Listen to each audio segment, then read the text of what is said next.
This segment has been sponsored by Pro Bikes Caribe. Pro Bikes Caribe, get yours today. Before we get into today's interview, hear a little bit about the book from the author themselves. Hi, my name is Keeron Isaac, and my book is called Poetry. It's a poetry collection for all ages on our local Trinidad culture. It features thoughts and ideas on our culture, folklore, ranging from odes to Savannah Grass, our beauty queens, and our Carony Bird Sanctuary. And it's available on Amazon, Kindle, Digital Canopy, Jadu's Bookstore Rima, Scribbles and Quills Shagonas, paper-based Normandy, and Academics Plus QREP. Greetings, listenership. Welcome to TLC, Tropical Literature Creatives, the podcast where we interview authors of Caribbean heritage about themselves and about their literary works. Today we have with us the author, creative, and there are a number of other titles that he has, which he would tell us about, Mr. Keeron Isaac. Keeron, welcome to Tropical Literature Creatives. Hi, yes, thanks for having me. Really excited to be here. And it's Keeran. Oh, you know what? I'm very horrible with names, and I know most people would tell you that. I mean, it's not something I'm proud of, but it keeps on happening, you know. Uh, It's fine. I really used to, but I actually don't really correct people, but I think a lot of people tell me it's better if I correct them because I'm really like chill. But yeah, I really get like Ken, Yvonne, Kenan, Kenton. Some people deviate really far, so it's still close enough. oh, okay, okay. I understand that. I mean, yeah, yeah, that's cool. That's cool. Thanks for the correction because, yeah. But having said those things, which Caribbean island do you hail from, Kiran? Right, so I'm from Trinidad and Tobago. Ah, okay, okay. Are you a full-time writer or author? And That's a loaded question. there's a pause. There's a pause there, but we So I have to get into the. optimistically speaking, yes, I am full time. Realistically speaking, I've soon started or recently started tutoring on the side, and I have a thrift shop. But the goal is to be full time. I started off full time, as a full time author. Mhm. I guess what internal battle is the optimist and the realist. Um, I feel like we're getting nearer to each other. Mhm. There's a little bit of work, but I'm doing everything I'm supposed to do and more. So hopefully it can be full time. No, I mean, I would admit I was a bit fast, so I actually took a peek at your LinkedIn profile, and I saw that you had like a bit of background in HR, doing some hosting, etc. So it seems that you have many feathers in your proverbial cap. Definitely.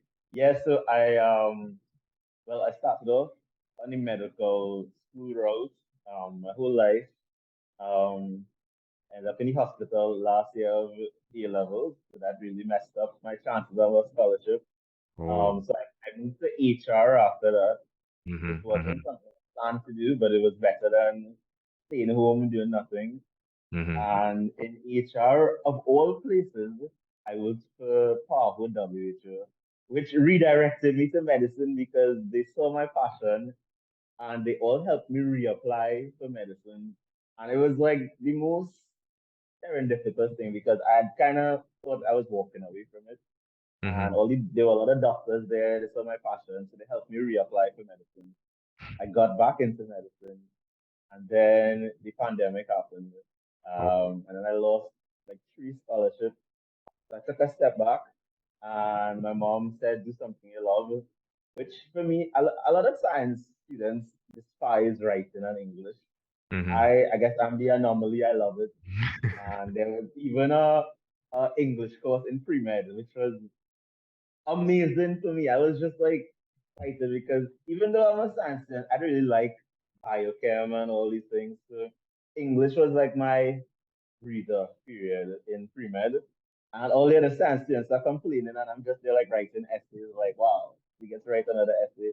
And my English lecturer, she saw it as well. She's like, you know, you make a good doctor, but you should do something in English as well.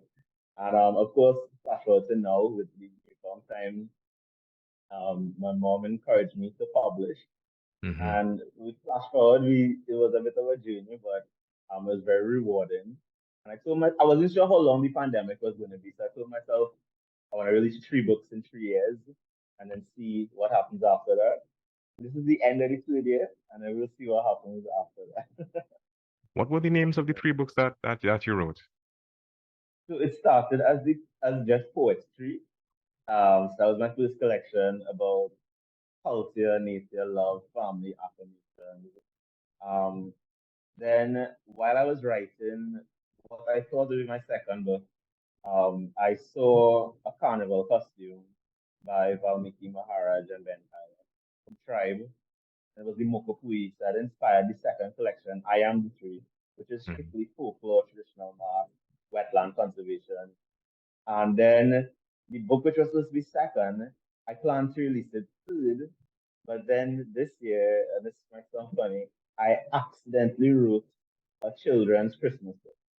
Uh, So I mean, people accidentally trip and fall. People accidentally, hit accidentally wrote a book. Now tell yes, me about this at the accidental start writing. of the year, this was at the start of the year. This is not how I planned to end the year because I'm really like a method person. So I thought Mhm. I had the 3 books planned. They were all written around the same time. It was supposed to be a trilogy, and I rarely deviate from what I planned. But because I really wanted to turn this into full time, I think sometimes you need to make leaps. And Mhm. I was in this writing session with Catriona Yvonne from New York. And she's really cool. She's a fellow author, and she have these prompts. She gives you a prompt, and you have to write something on it. So I'm in my room via Zoom, and she says, look across your room and write something about it. Now, bear in mind, we're probably in March, and I have all my Christmas decorations still up because I am that guy. And so everybody's there writing about normal, immediate, or quarter year topics, and I'm like, well, I wrote a poem called Reindeer Hour, and she's like, that sounds like a children's book, and they all agreed. And I just laughed it off because I really just wanted to practice my writing. So I brushed it aside.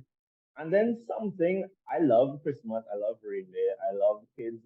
Something about me was like, if you plan to release 3 books in 3 years and you really want to make a push for a larger audience, I thought it would need to attempt the children's market and even the international audience. I joined a lot of Facebook groups for children authors around the world. Mhm. I absorbed a lot of knowledge from them. Even speaking to our own local authors, like Philip, Lisa, and all of these people, they were really, Jinan and all of them, and Risha, they actually read the book and helped me. And they were like, yeah, they're like, there's a good track for you. So I said, you know what? Let's try it. And the thing is, I thought that at the end of the third poetry collection, that would be my last book. But the Mhm. fact Mhm. that I have other books, maybe there's a part of me that's thinking that third poetry collection could come like later down in my life because I feel like now my brain is really ticking. But I just have to see, I guess, without being too long-winded, like how cost effective. I just have to like make sure because there's a lot of investments to be an author, and sometimes it doesn't always pay dividends. But I'm learning how to properly monetize it. So this book is a test for the future. So I'm excited. I think it's going to do what I want it to do. So we'll see how it plays out. All right. So far, that sounds really interesting, man, Kieran. I mean, in terms of the writing process, is it a self-published work or did you go through the traditional publishing process? Right, yes. So I definitely did self-publish. And what the funny thing is before I self-published, I didn't even know that there was a term called self-publish. Really? Everybody would ask me, if and I just tell them, yeah, I'm published, and they'll be like, through who? And I'm like me.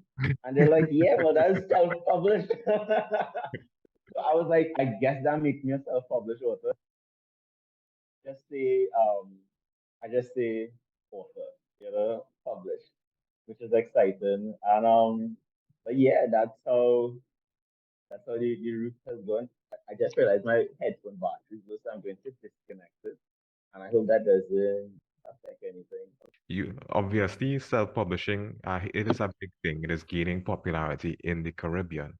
And I see that you would have partnered with an organization called Word, RERD Creative, and your own organization, your own brand, Poet Tree World, to offer Yeah. course self-publishing. Can you tell us a bit about the course and how has the reception been? Yeah, so that's been really fun. The thing is, I tend to give a lot of information for free, because that's how I am as a person. Mm-hmm. And I realized I think someone asked me how much I charge to help publish, and I say you could charge for that. I was like, you're gonna pay me money for that when I just like to help you anyway? And they were like, yeah, you have a lot of information. And my editor, she had the same idea. Something we wanted to do for a while. And Yes. people always asking us how to publish. And we kind of help them for free anyway, because that's just who we are as people. The Yes. more self-published Caribbean authors, the better. So, yeah, when we realized that people were willing to pay, we're like, wow, we're selling ourselves short. And it's good additional income, one, but you're also doing something you're passionate about. You get the word out there, and people are willing to pay for the word because they want it and they respect your expertise. So that was really fun. Like a lot of people would just come up to me asking me, like, wow, you're so, and it's interesting to see like your definition of success versus others. Like I'm really hard on myself, so I don't think I'm where I want to be as yet as an author. But Yeah. everyone is messaging me like, "Wow, how do we get out there like you?" And I'm like, "I like only think I out there." I'm like, "Wow, you Well, know." well, I mean, I have to cut you across, well, and I have to agree with them to an extent because it seems that you are, because on the social media circuit, we see you out there. I mean, if it is that you're not being interviewed by Natasha Lake on 91.1 or being interviewed by Andy Johnson or being Yeah, featured in the local newspapers, you do get the impression that you're out there. So when persons come up to you, I can agree with them where you're very visible. You're very visible on social media.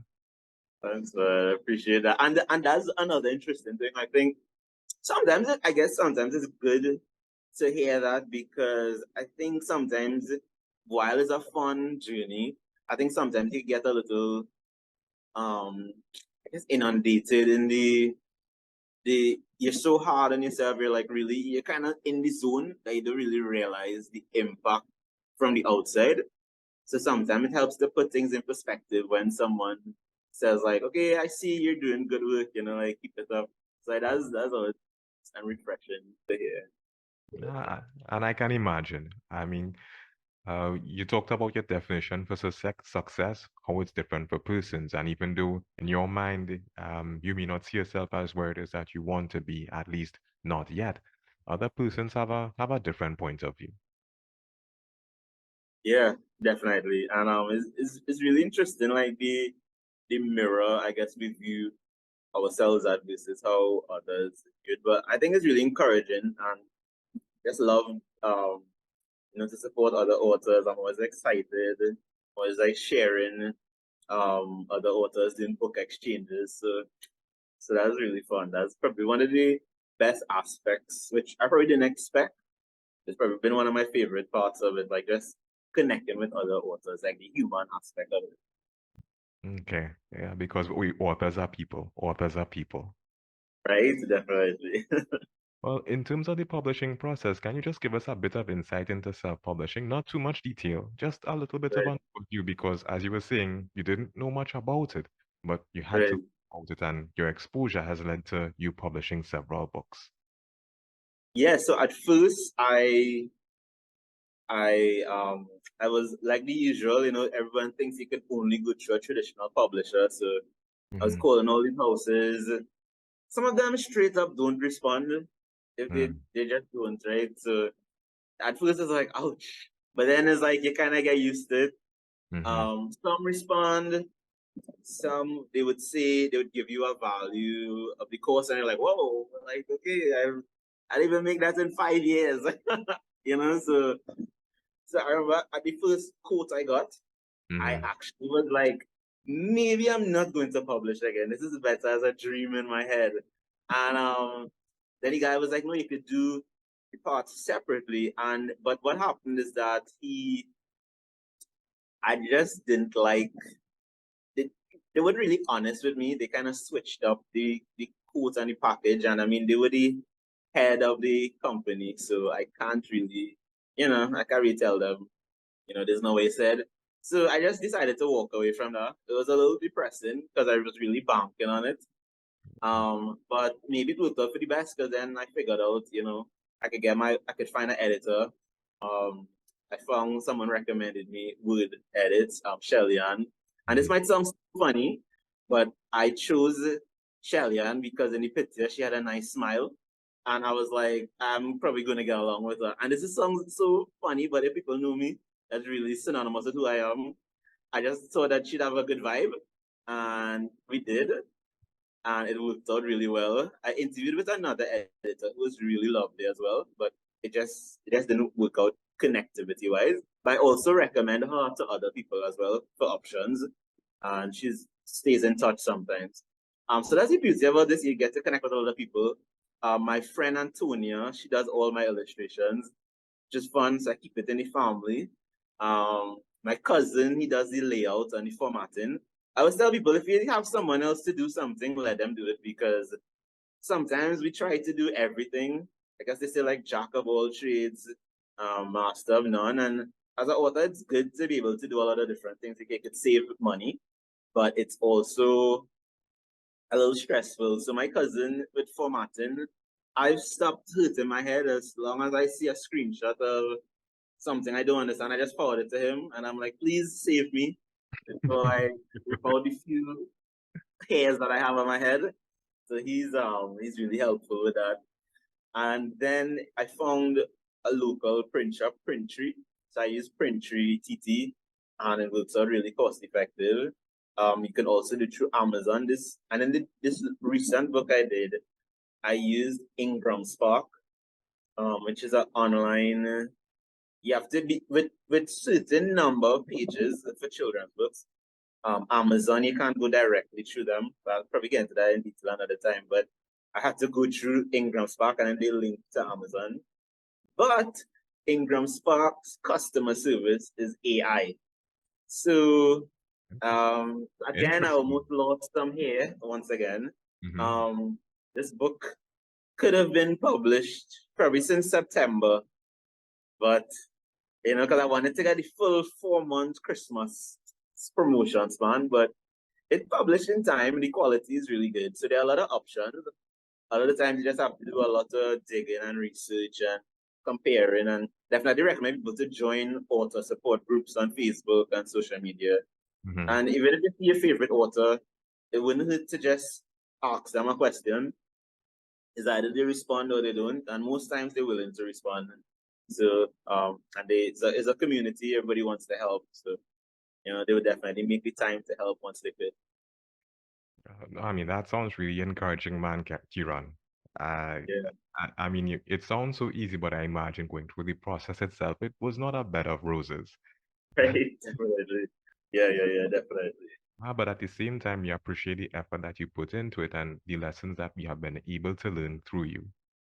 Definitely. And I think I've grown a lot through it. And I think it I guess they always say when the journey is a little more it'll have levels that it makes the reward sweeter. So all the success, when you get like the good stories, it feels really good. Like this children's book in particular. Yes. In terms of pre-orders, it's had a great reception. I think people love Christmas, they love children's book. They were pleasantly surprised to see a local author writing a traditional Christmas story. And people are really excited at that and really supportive.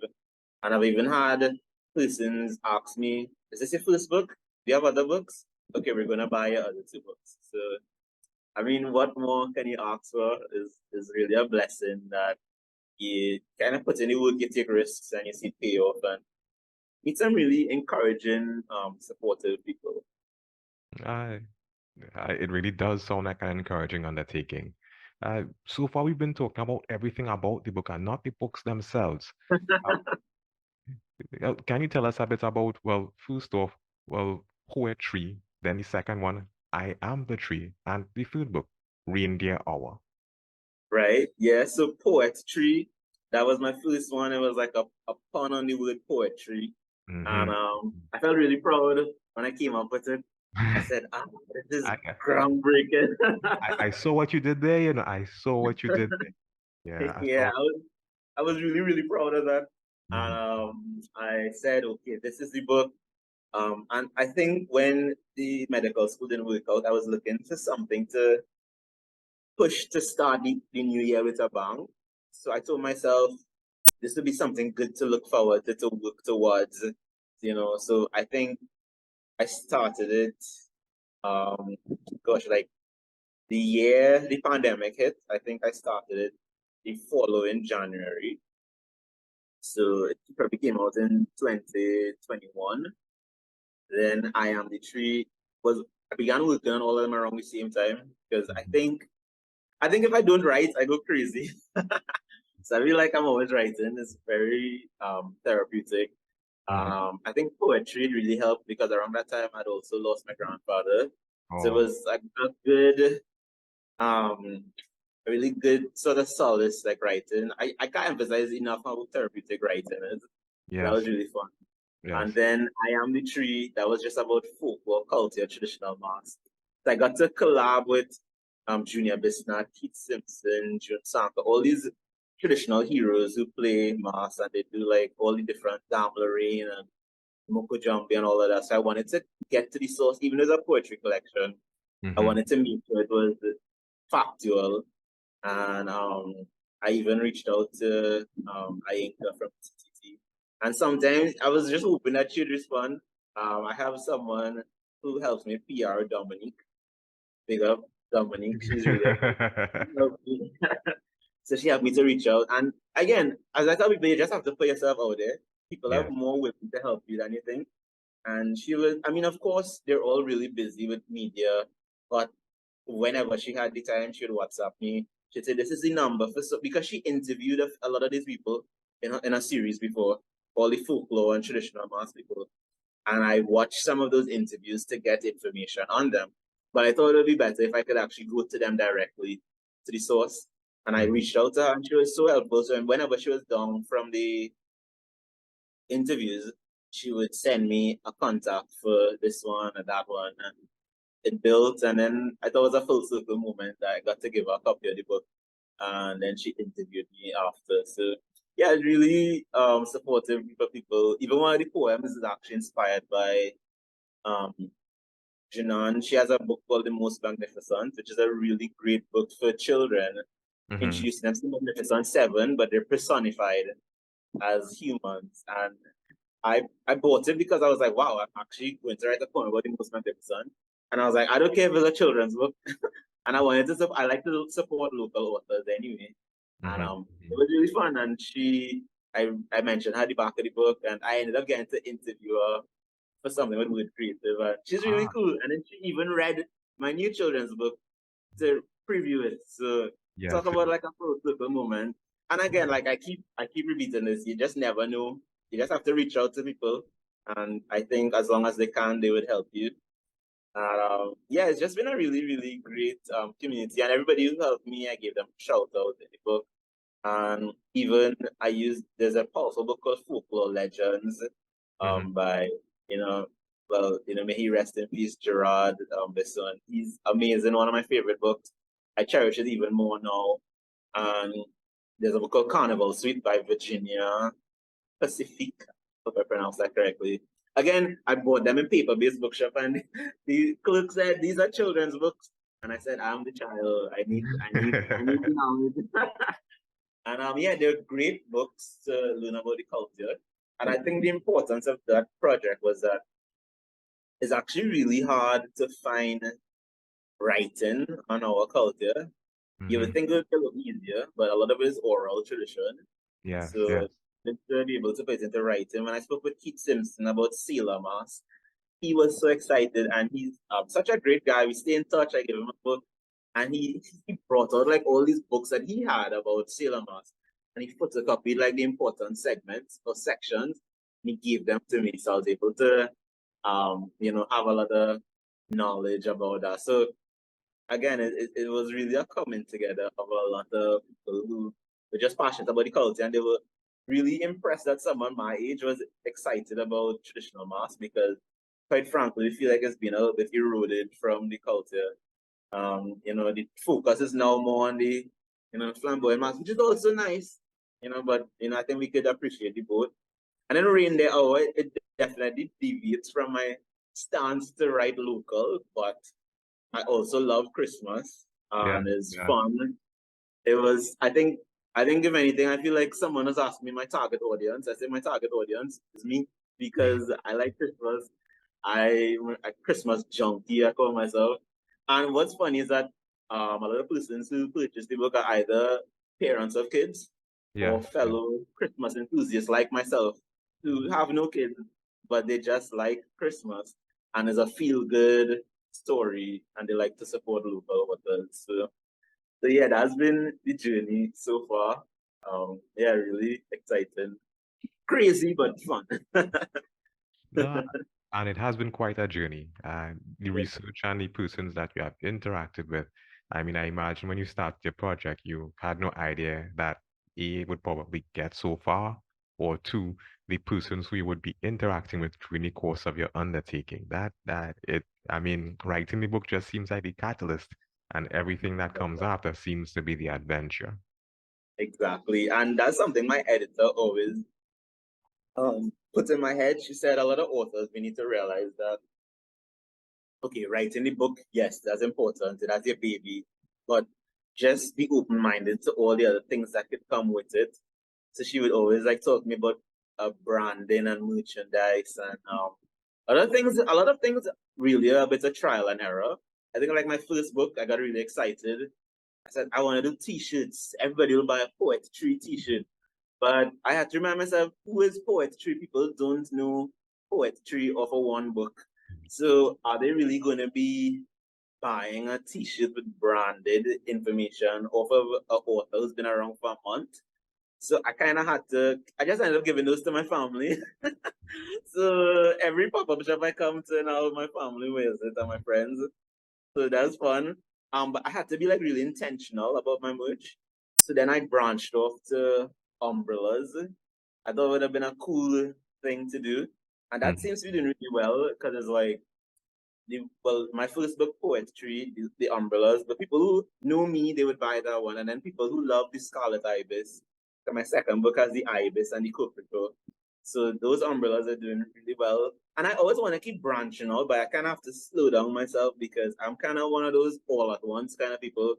Like I want to do fans, tote bags, coasters, and I start to remind myself like sometimes you just need to see how one item will do first, and then branched out. So I got to do a nice photo shoot at Carony Swamp, and even Yes, with this, I remember yeah, seeing that. I remember seeing that. Yes, yes. yeah, that was really fun. And then even with this new Christmas book, again, I was just going to do like a blanket, but then I got a little excited and I did like 10 merch items. But I think I'm going to narrow it back down to just Christmas cards and ornaments. Because I've wanted to do Christmas cards for a long while. People always say, as an author, they're like, do you do cards? Do you do personalized cards?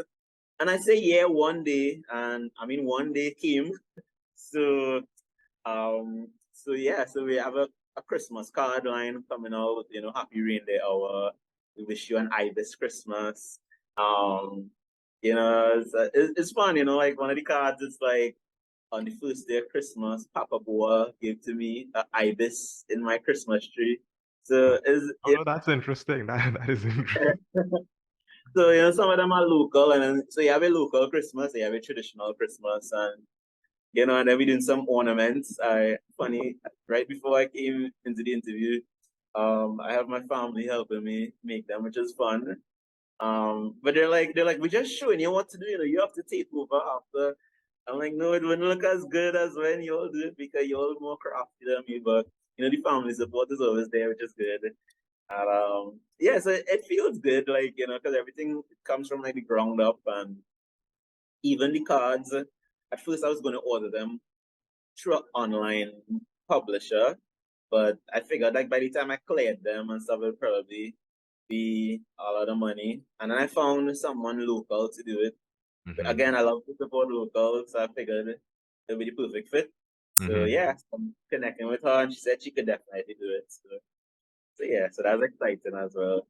No, I mean, from the way that you're describing your merchandise, etc., I'm thinking of applications to your undertakings here.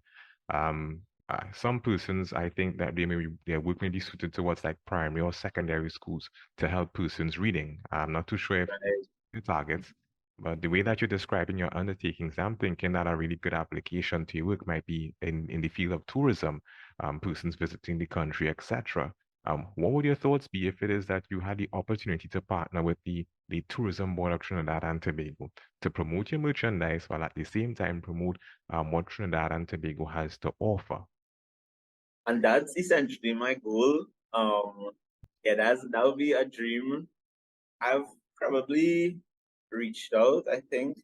But I'm not sure if I reached out to the right person. But I know it takes a lot of time sometimes, and it takes the right timing and everything. So I'm continuously hoping that that would be the case.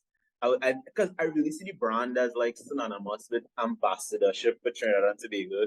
So I Yes. even wanted like Miss Universe to rep the umbrella, a nice photo shoot, holy fan, she have a tote bag, So it's like repping culture while also repping my brand. So that would be the dream, but it takes steps and it takes action. And I guess they said that, I forget how the saying goes, but something like slow success builds character or something like that. So even though I give myself a deadline of 3 years, I'm also like trying to be patient with it. Yeah. So Yeah. but I think it's going as well as it can. Again, I think it's just me giving myself grace, and just I think because I have the pressure on to kind of figure it, I give myself like 3 years to figure it out. Yes. But I think it's getting there. I just keep my optimism and work ethic and trying all the new ideas. And it would really be good to be able to find out where it is that persons can get like your merch and your books and so on. If it is that we wanted to get copies of your book, your merchandise, etc., do you have a website? Do you have a store? Where can we get into contact with you? Oh, 1 second, the rain came down really loud there on my end. So I'm gonna have to come forward to hear the question again. Oh, no Or problem, no just wait problem. until it kind of subsides. No, my question is, in terms of your merchandise and your books, etc., where can persons get access to it? Do we contact you directly? Do you have a website? Is everything available only on Amazon? Where can we get in contact with Keeron and his merchandise and his books? All right, great. So yeah, so Amazon and Kindle for international or even local purchases. Digital Canopy has actually a local version to Kindle, which I really love. Mm-hmm. A Jadu Zarima, Academics Plus Europe, Scribbles and Quills, and paper-based bookshop. Scribbles Mm-hmm. and Quills are the first bookstore to ever take me. So I'm always thankful for that. I remind them every time I see them. I hope they don't get tired of me thanking them. But that was really a confidence boost. And now it's also on Carib Shopper. That's a Caribbean brand that ships products internationally to Ah, Canada and USA. And it's also on Onq, which I never spelled or pronounced correctly. But I think I did okay. mm-hmm. Um, it delivered to you.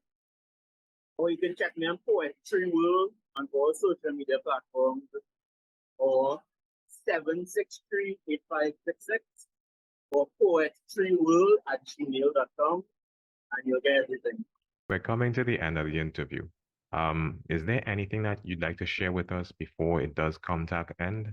Any words for persons who have intentions of writing, any persons who want to undertake some of the tasks or the hats or the jobs that you would have taken, from the journey of writing your books up until now? Yeah, definitely. One of my favorite pieces of advice I ever got, I attended a writing session, well, a how to publish session once, and someone asked the author the same question, and they asked her for advice, and her advice was just right. And I was waiting for more, and that was it. She just said it again. She said just right, and I laughed, but it was so true because I think a lot of us are natural storytellers. I have a line in one of my poems that says we're natural storytellers. It's in our blood from birth. And I think sometimes we overthink the writing process, but we have this gift of pen, paper, just write whatever comes out of your head first. Don't worry about perfecting it as yet. Worry about the editing. You don't have to see the end of the journey as yet. If you could write, just write the best piece that you could write. Send it to some people you trust for feedback. Kind of get like a nice kind of viewpoint of certain people, what they think about the writing, and be open to the feedback in all forms of it, because it's going to prepare you for, at the end when you actually have it out in the public. And, definitely when you're going to publish, do a lot of research. Like, don't just jump at a traditional publisher because the first one you think of. Just do a lot of research, because there are a lot of different avenues and routes to get to your desired outcome. Self-publishing, as we spoke about, and is obviously more cost-effective. So definitely get different quotations so you can make like an educated arrival at the outcome that you want to best suit you. And my advice I would say is always don't be afraid to just reach out to others who are in the field for help. It may seem like they may not have time to respond, but something you just have to put yourself out there. And they're oftentimes really receptive to help and to guide and answer the 1,000 questions that you have. Sometimes I'm like, I'm sorry, this isn't the last question. I have a next question. And they respond, and then they respond when they could, So definitely go for it, and even reach out to me. And yeah, we're just excited to keep seeing the Caribbean tree of literature keep growing and spread. Okay. Ladies and gentlemen, Keeron Isaac, now three-time author, experience in human resource management, host, speaker, and ambassador, for making time to be interviewed by Tropical Literature Creatives today.